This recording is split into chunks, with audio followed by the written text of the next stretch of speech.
दोस्तों, आशा करता हूँ आज आप सभी लोग स्वस्थ होंगे, स्वच्छ होंगे। आप सबको भली भांति पता है अभी सावन का हमारा महीना चल रहा है। इसमें कांवड़ का बहुत महत्व होता है। हिंदू धर्म में कांवड़ का बहुत महत्व होता है। तो आइए आज मैं आपको कांवड़ के बारे में बताऊंगा कि कांवड़ कितने प्रकार की होती है, कांवड़ क्या है और इसके नियम क्या हैं। तो आपको मैं आज बताता हूँ समय नष्ट न करते हुए कांवड़ की यात्रा के बारे में और कांवड़ कितने प्रकार की है। चलिए तो शुरुआत करते हैं कांवड़ के बारे में।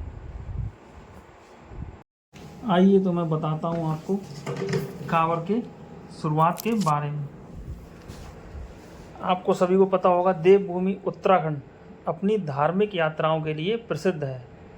कांवड़ यात्रा में दूसरे राज्यों से लाखों की संख्या में कांवड़िया हर की पौड़ी हरिद्वार में आते हैं और जहाँ से गंगा जल या पूरे सावन भर अपने अपने क्षेत्रों से आते हैं और अपने अपने क्षेत्रों के शिवालयों में जलाभिषेक करते हैं। कांवड़ यात्रा को लेकर लोगों में खासा उत्साह देखा जाता है।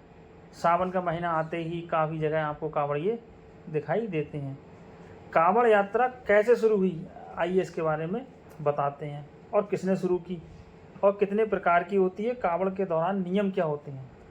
सावन मास में सावन माह चल रहा है और हरिद्वार से शिव भक्त कांवड़ लेकर गंगा जल लेने जाते हैं। फिर उस जल से भोलेनाथ का जलाभिषेक करते हैं। शास्त्रों में हरिद्वार ब्रह्मकुंड से जल लेकर जाकर भगवान शिव को अर्पित करने का विशेष महत्व माना गया है। दरअसल विशेष महत्व माना गया है। आइए बताता हूँ आपके कांवड़ के इतिहास के बारे में। हमारे ग्रंथों के अनुसार भगवान परशुराम भगवान शिव के परम भक्त थे। मान्यता है कि वे सबसे पहले कांवड़ लेकर बागपत जिले के पास पुरा महादेव गए थे। उन्होंने गढ़मुक्तेश्वर से गंगा का जल लेकर भोलेनाथ का जलाभिषेक किया था। उस समय सावन माह चल रहा था और तब से इस परंपरा को निभाते हुए सावन माह में कांवड़ यात्रा हिंदू धर्म के लोग निकालने लगे। अब मैं आपको बताता हूँ कि कांवड़ कितने प्रकार की होती है।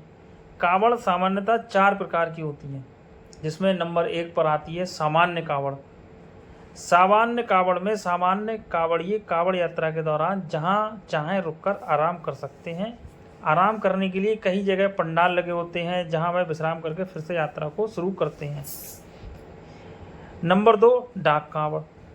डाक कांवड़िए कांवड़ यात्रा की शुरुआत से भगवान शिव के जलाभिषेक तक बिना रुके लगातार चलते रहते हैं। उनके लिए मंदिरों में विशेष तरह के इंतजाम भी किए जाते हैं। जब वो आते हैं हर कोई उनके लिए रास्ता बनाता है ताकि शिवलिंग तक बिना रुके वे चलते रहें और भगवान भोले का जलाभिषेक कर सकें। नंबर 3 खड़ी कांवड़।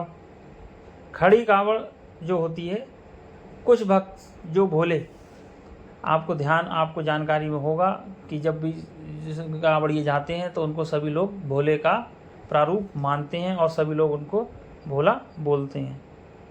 कुछ भक्त खड़ी कांवड़ लेकर चलते हैं। इस दौरान उनकी मदद के लिए कोई ना कोई सहयोगी उनके साथ चलता है। जब वे आराम करते हैं तो सहयोगी अपने कंधे पर उनकी कांवड़ लेकर कांवड़ को चलने के अंदाज में हिलाते रहते हैं। नंबर 4 दांडी कांवड़। दांडी कांवड़ में भक्त नदी तट से शिवधाम तक की यात्रा दंड देते हुए पूरी करते हैं। कांवड़ पथ की दूरी को अपनी शरीर की लंबाई से लेट कर नापते हुए यात्रा पूरी करते हैं। यह बहुत ही मुश्किल होती है और इसमें कभी कभी 1 महीना तक का वक्त लग जाता है। ये 4 तरह की कांवड़ हुई जिनके बारे में मैंने आपको बताया। हो सकता है मुझसे भूलवश कुछ गलत हो गया हो, लेकिन जितना भी मैंने पढ़ा है, लिखा है, देखा है, उसको मैंने आपको बताया है। मैं बार बार क्षमा प्रार्थी हूँ, क्योंकि ये मेरे हिंदू धर्म से लगा हुआ नियम और कांवड़ के बारे में मैं आपको बता रहा हूँ। अगर मुझसे कुछ गलती हो गई हो तो मुझे माफ़ कीजिएगा। अब मैं आपको बताता हूँ इसके नियम।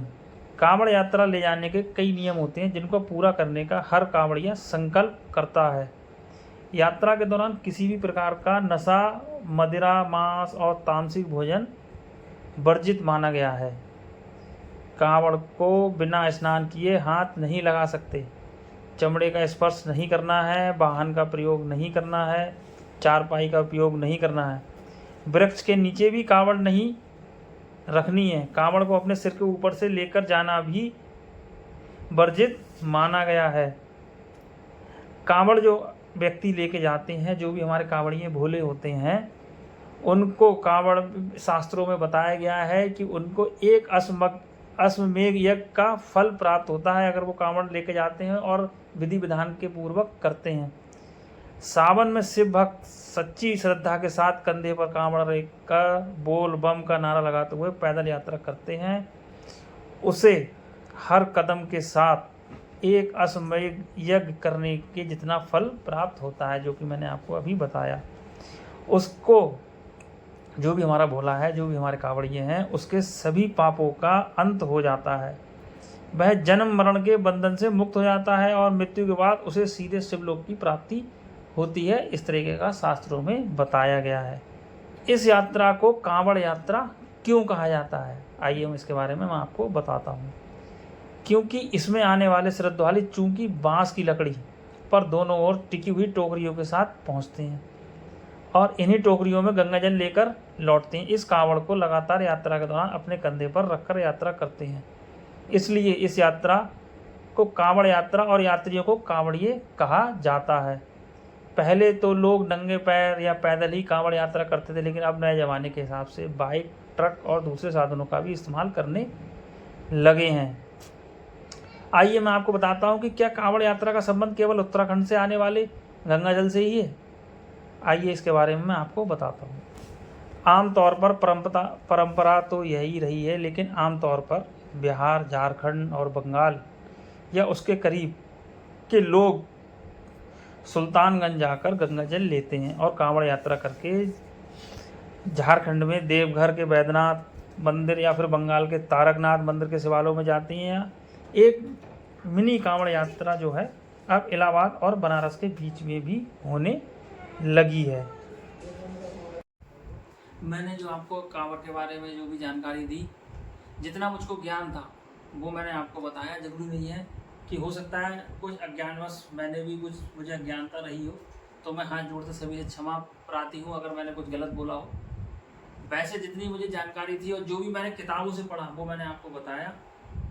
अगर उसके बावजूद भी मैं आपसे हाथ जोड़कर क्षमा चाहता हूँ, अगर हो सकता है कि कुछ जितना मुझे ज्ञान था उतना मैंने आपको जानकारी दी है। और आशा करता हूँ आपको ये मेरी वीडियो पसंद आई होगी। अगर आपको पसंद आई हो तो मेरी वीडियो को शेयर करें, लाइक करें, सब्सक्राइब करें और बेल आइकन को प्रेस करें। मिलते हैं अगली वीडियो में। नमस्कार।